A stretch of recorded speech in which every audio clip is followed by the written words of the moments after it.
ইসলামী আন্দোলন বাংলাদেশ আমাদের একটা লক্ষ্য উদ্দেশ্য রয়েছে।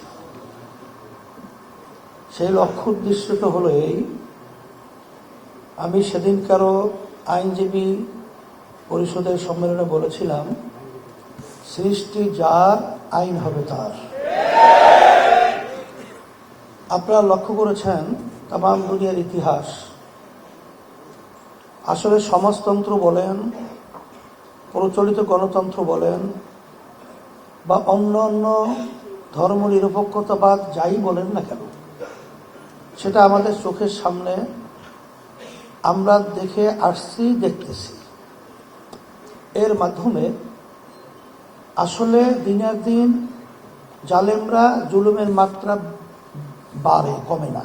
আজকে বাংলাদেশের 53 বছর স্বাধীনতার পরে আমরা যে নীতি আদর্শের মাধ্যমে দেশ চলছিল, আমরা সেটাও দেখেছি।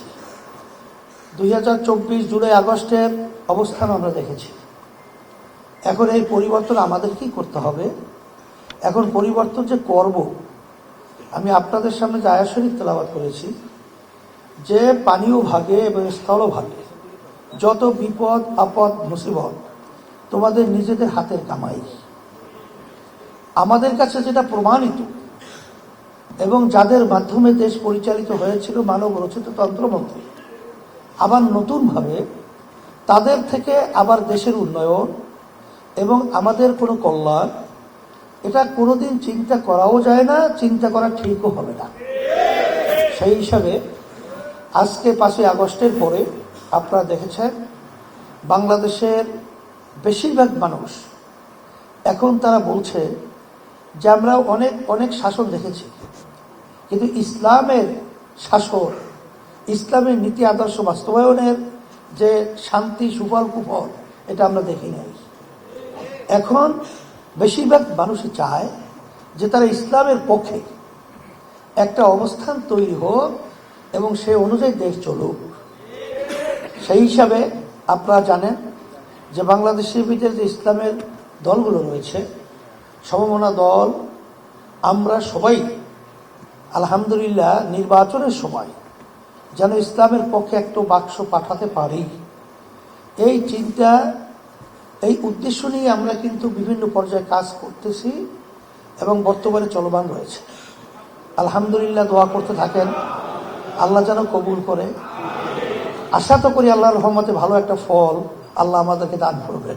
আমরা আর ওই বিভিন্ন যাদের নাকি ব্যক্তি দলীয় স্বার্থকে অগ্রাধিকার দেয় দেশের চেয়ে, মানবতার কল্যাণের চেয়ে, তারা বারবার আমাদেরকে বিভিন্ন মুখ রোচক সুন্দর সুন্দর কথার মাধ্যমে আমাদেরকে অনেক আশা আকাঙ্ক্ষা দেখিয়ে আমাদেরকে বারবার তারা ব্যবহার করেছে। আমাদেরকে সিঁড়ি বানিয়ে ওরা ক্ষমতার মসনদে উঠে, আসলে বাস্তবতা আমরা দেখেছি তামাম দুনিয়ার মধ্যে একবার দুইবার নয়, তারা এই সুন্দর দেশটাকে 5 বার দুর্নীতিতে চ্যাম্পিয়ন, চোরের দিক থেকে ফার্স্ট বানিয়েছে। কত মায়ের কোল খালি হয়ে গেছে। আমি সেদিনও সরাসরি উদ্যানে বলেছিলাম যে বাংলাদেশের জনগণ এখন মায়ের কোল আর খালি হোক, এটা আর দেখতে চায় না। এখন পরিবর্তন হতে হবে।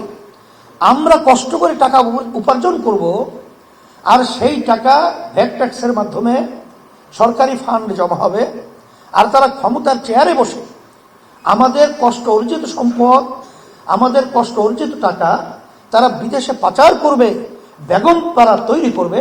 এটা বাংলাদেশের মানুষ এখন আর দেখতে চায় না, এর পরিবর্তন করতে চায়।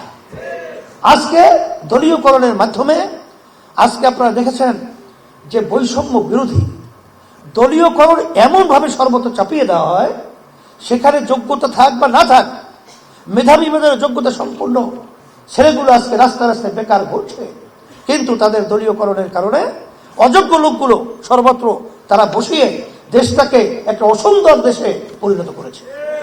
এর পরিবর্তন আমাদের কি করতে হবে? সেই হিসাবে আপনারা জানেন যে ইসলামী আন্দোলন বাংলাদেশ, আমরা চাই যে আমরা যেন আরো ওই স্বার্থন্বেষী মহলদের আর আমরা সিঁড়ি হিসাবে পরগাছা না হই।